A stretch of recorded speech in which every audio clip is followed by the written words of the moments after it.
Oh, I got to do the intro. Hey, it's Brown Bag Bets with Andy, and Alex he's off today. He had a laser hair removal appointment. He could not move, so he will be off today. He'll be back tomorrow, rolling solo.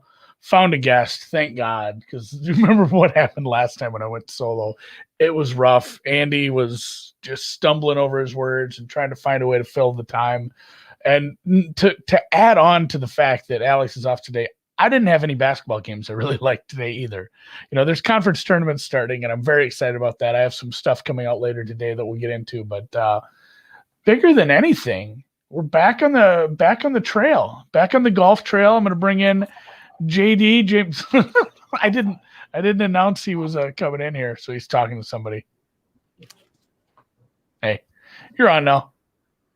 How about Holy Cross yesterday? Holy Cross, yeah, there was a few weird games. Honestly, every game yesterday was great. So James Mazzola, who is not even he's not in beautiful California.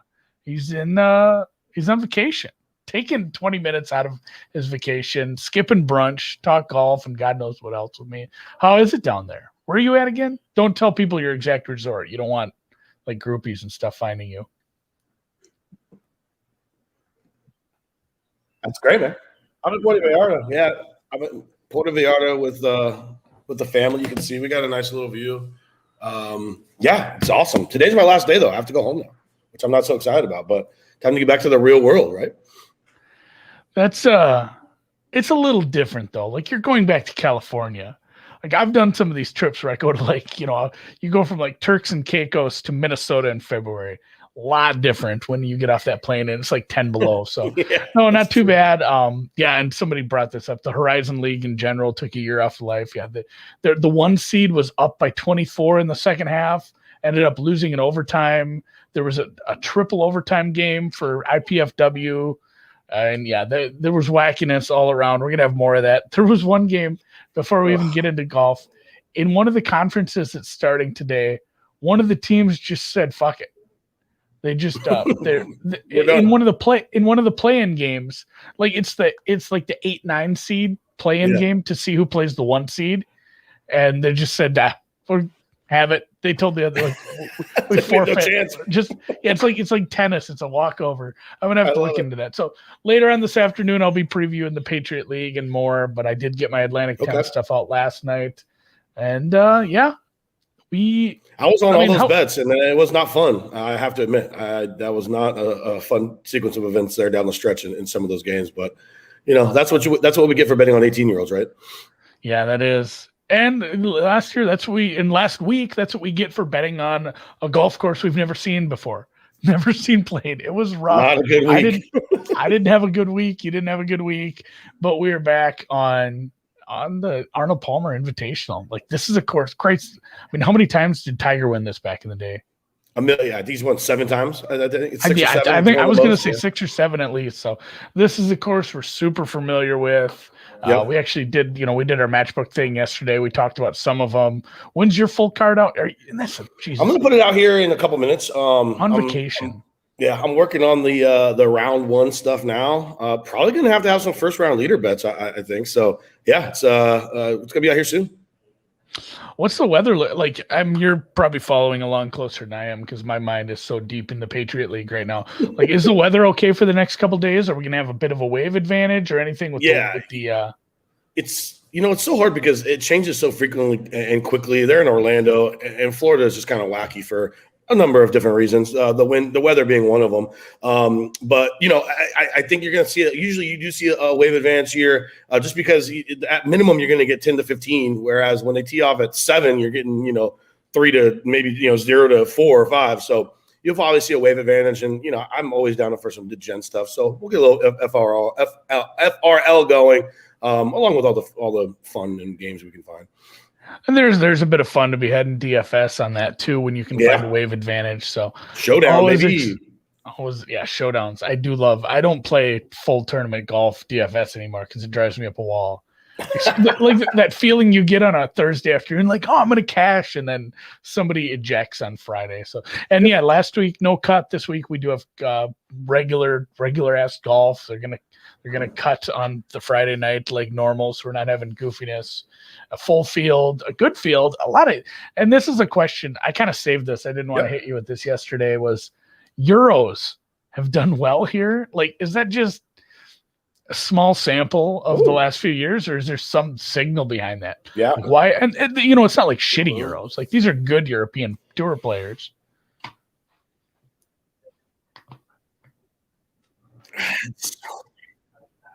Yeah. Right.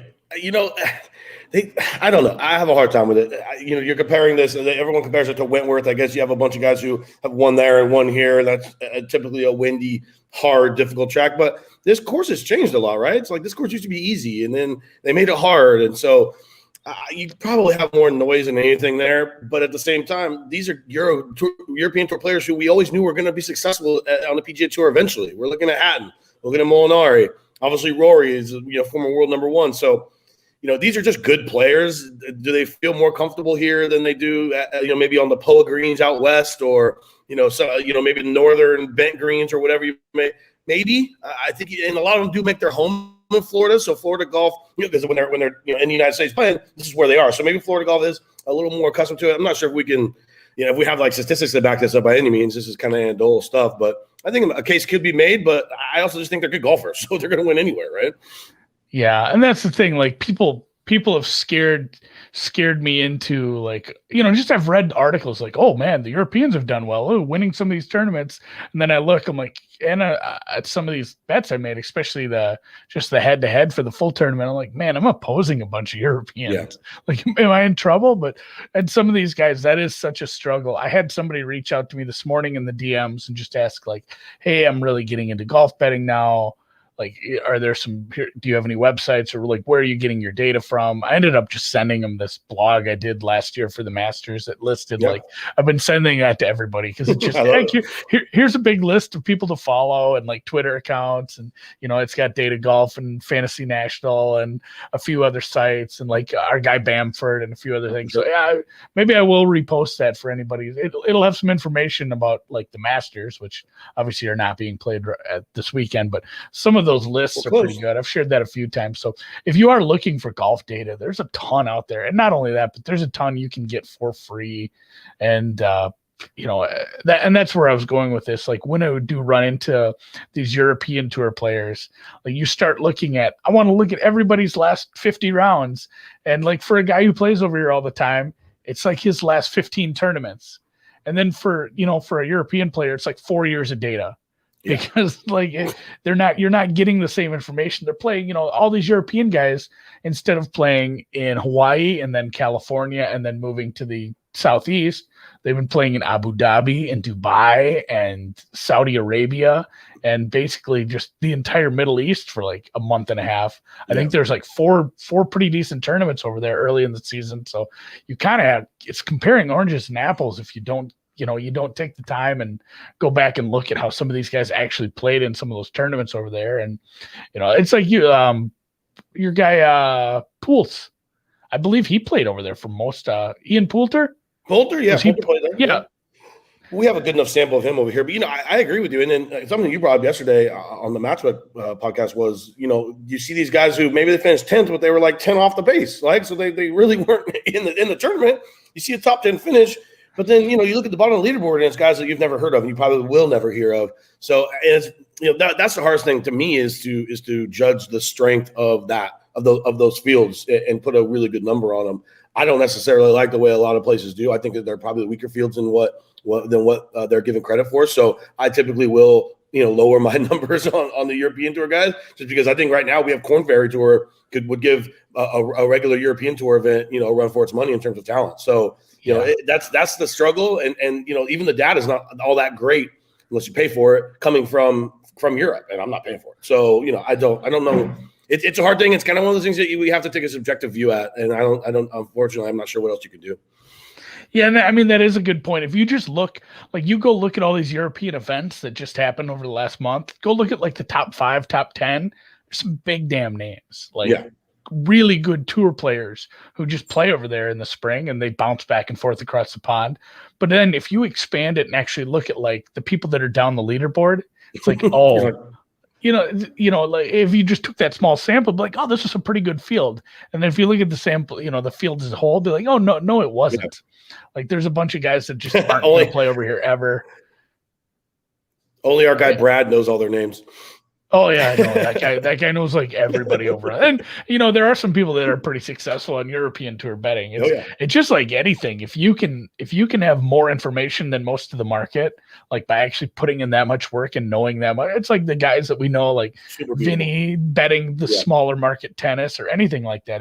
If you can be the highest echelon at a small market like that, like European golf lines are up here all the time. I just don't have the time for that. So no, and that's kind of where I was fading some people based on some results that they had over there playing early in I can't remember who it was, but it's like, oh, he was top 7, tied for 17th. And then you look and it was McIntyre, right?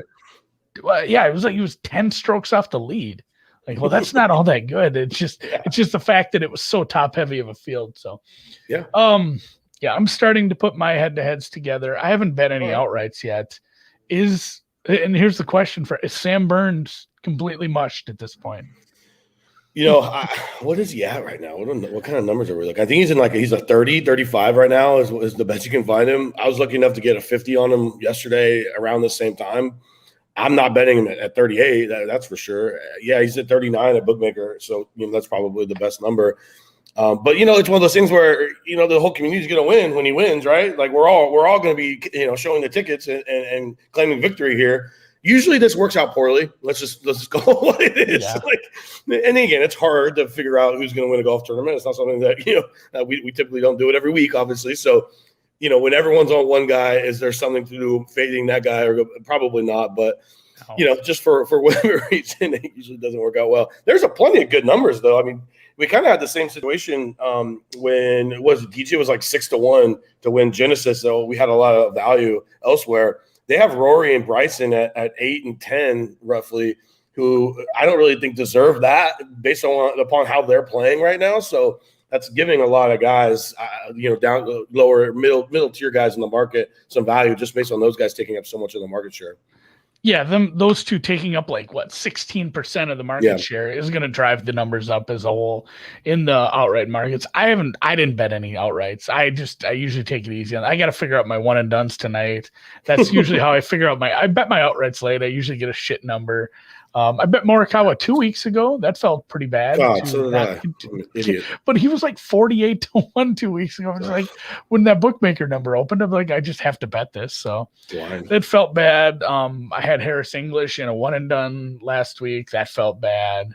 Like there was some goofiness. DFL, right? No, he was like fourth from the bottom. There was a couple of guys that were Wolf withdrew after shooting like 83 the first day, so I guess he's technically the DFL, right?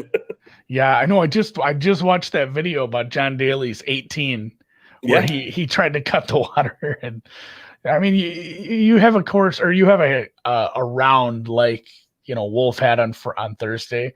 You don't really blame a guy. Like, do you really want to go out there, and especially a really tough course where the weather could turn? Be like, man. And the fact is, you don't even get the courtesy of, all right, I'll go play my Friday round and then I'll go home. Like they're not even cutting you. You just have to sit there with your plus 14 after Friday. So I don't blame him at all. It's automatic purses, so he's getting the last place money whether he WDs or he keeps playing because he was getting last either way. So I mean, he's good to go. Yeah, just take your check and move on. So, yes, sir. Yeah, somebody in the chat says English is the new Spieth and head-to-head fades. I don't know if he just got overrated. We loved English last year. He had some great tournaments where he was just amazing ball consistent. Striking. He was just consistent. Yeah, his ball striking was good. If he putted well, he was, top 20ing and he won a tournament. And I think that maybe it's just like anything else. We talk about this with NFL teams in the fall. We talk about it with everybody else. Everybody has like a range in the market. And when Harris English plays well all summer into the fall, wins a tournament, he just hits the top of his range. He's going to start getting priced like a guy, who's in an echelon above where he was before, possibly a couple. And, all of a sudden, just like everything else we've ever talked about in sports betting, everything's price dependent. Like English was nice as a dog, or even if you're getting him as a favorite against somebody who the market's considered, being in his range, where it's like, no, he's way better than, whoever they'd put him up against. You'd get some of these. I'd have to go back and look at, but we bet English a bunch last year. Same with Berger. Yeah, at a certain point, if a golfer has enough success, you have to stop betting him. I don't know if it's to the point of going just completely fading him in head-to-heads. It again depends who you get. And there's so many different subsets of head-to-heads this week. Oh my gosh! Don't you feel like this year it's been more than ever? Like I feel like there's they're almost unlimited when it comes to the United States books. Obviously, the offshores in Europe, you have the offshores in the Caribbean, you have all the PPHs, you have, I feel, and every one of them are offering different matchups. They used to all be the same. I don't know. Don't you feel like that's something new? It is, but I kind of like it. Oh, and great. It does let you, although like last week, and to be fair, this isn't the case, but like last week, high-end golfers are going to be involved in multiple matchups, especially in a small field. So like I double dipped on Xander, you double faded on JT, and it hurt. Yeah. But in cases like this, if you really, really do believe somebody is off market, sometimes you'll find 2 or 3 different matchups for like a middle tier golfer where it's like, every book is just going to have one where, the guy's a middle of the pack guy, he's slated, a lot of times I use the DFS prices. He's like a $7,000 guy in DraftKings. You get those middle of the pack guys where there's just a mess of them. You think he's a lot better than that. You find a couple matchups against some guys that you're thinking maybe he's a fine golfer. He's not a fade, but I've enjoyed the fact that you have your bookmaker prices, you have your bet online prices. Yeah. Sometimes you even have some weird random ones. If you have people who can put some money down for you in Europe, they have a whole different set, or even Canada for that matter. So shoot, FanDuel and DK, I get random DMs about things and then I go look for them and I can't find them because I don't have it. California is for some reasons the worst state when it comes to sports betting, but yeah, it's awesome. It really is, and that's where we make our money throughout the year is the full term head to head. So more options, the better. More option, yeah, it is. It is fun. So, was there any you haven't given away your outrights yet? Are we gonna? They're available. You have to listen to the For Profit podcast, but I will be giving them out relatively soon. I have a couple of guys that I bet on Usti this week. That's a guy I never bet on. So when I'm looking at his form. He's a guy who's never won. Can you believe he doesn't have a single PGA Tour win? I can because we talked about it one time, but yeah, he's a guy I have trouble with. I've faded him in the past and I probably am net negative betting against. 100%. I don't even ever try to say his name. So Usti. Usti. But like Usti last year, Brandt Snedeker. There's a couple guys where it's like I don't have them rated very high with the metrics I'm using, and then they come out and win a matchup I bet against them by like 6 strokes. Like what the shit is going? Like I don't ever subscribe to this team's on my blacklist and I'm never betting them again. No, like that's stupid in team sports, but in like an individual sport, I think it's okay to say like. I don't have a good grip on this guy's floor and ceiling. I don't know if he has a good grip. Yeah, there's a few guys where it's just like I don't think I have a grip on this guy's market, and I have to just stop betting for or against. Like, Max Homa is somebody I was not loving, and after the first couple weeks of watching him play this year, it's like, all right, my numbers hate him. My numbers want to bet against him. I'm just not going to do it though. And then of course he wins a tournament. Like the tournament he won. Good time to get off him. I had 2 matchups that I had circled to play against him that I just crossed off because it's like my numbers aren't right. Like he's a better player than this. I'm not gonna I should have backed him. That'd have been lovely, but I just said I'm not playing these. So I saved whatever the juice was on top of it. So it's like I won. So all right. I'll probably I'll let you go on vacation. Go get back after it. Go fill out and not only that, you're on vacation.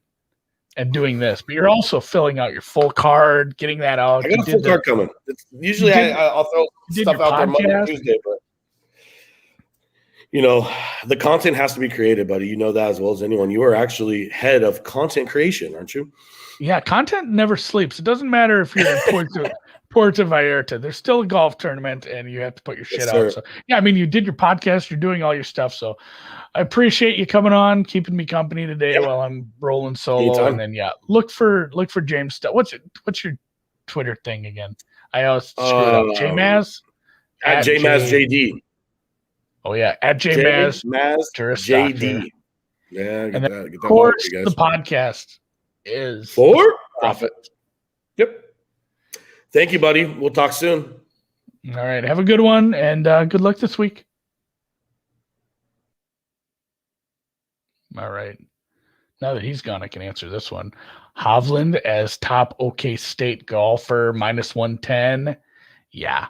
Hovland's he's like number one in my pricing this week, which is silly to say, but I used pricing in a couple different ways. So Hovland as top, and actually Mr. M_Bash, if you can tell me where that's at, I think I have an idea. There's a couple offshores that do offer fun ones like that. Although back to James' point about there being so many different subsets of head-to-heads, I feel like we've had more fun props like this at various books this year.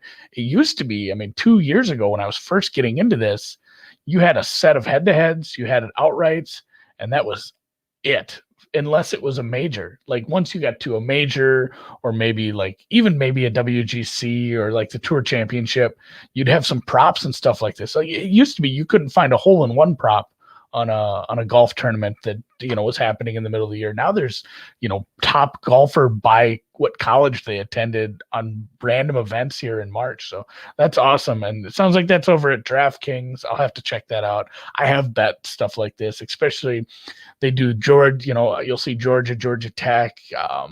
Texas has a bunch of golfers. Oklahoma State has a bunch of pro golfers. So I like these college ones quite a bit.